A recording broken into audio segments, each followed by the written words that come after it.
Hi, so I wanted to do a little bit of a story time because in your video you talk about how women were put into mental institutions and like the trauma that they experienced is a forgotten part of history. And I feel like if we can understand these things that happened before, we can definitely understand the type of women that we're dealing with today. And in that understanding, we can build empathy between men and women and kind of forge a new path, if you will. And that's what I try to do with my TikTok is talk about generational trauma and the factors in our history that contribute to the way things are now. So I grew up in a really pious family, and when I had really bad mental health problems in my early 20s, late teens, early 20s. I really started to have bad mental health problems. Well, that led me into, therapy and studying neuroscience and psychology and all of these different things that I was really just trying to make sense of the status quo. In that time, I started studying my family history because it was steeped in mystery. There was like all of these unanswered questions. My grandfather was a particularly mysterious figure to my family. My grandmother, who's well into her 80s now, spoke of him often.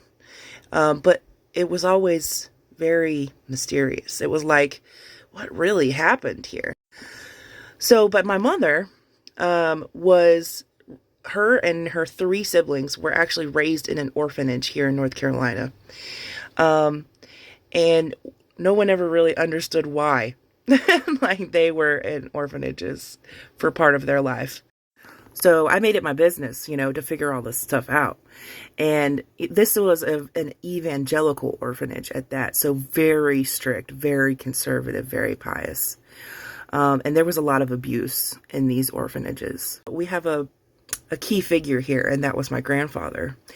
And after studying into my family history, I was able to find that he actually abandoned my grandmother, like put her on a plane from California to North Carolina, where her family resided, and never showed up. Like he never got on the plane. They never heard from him again.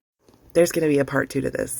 So my grandmother, like 17, 18 years old with 4 children, is now completely abandoned in her hometown.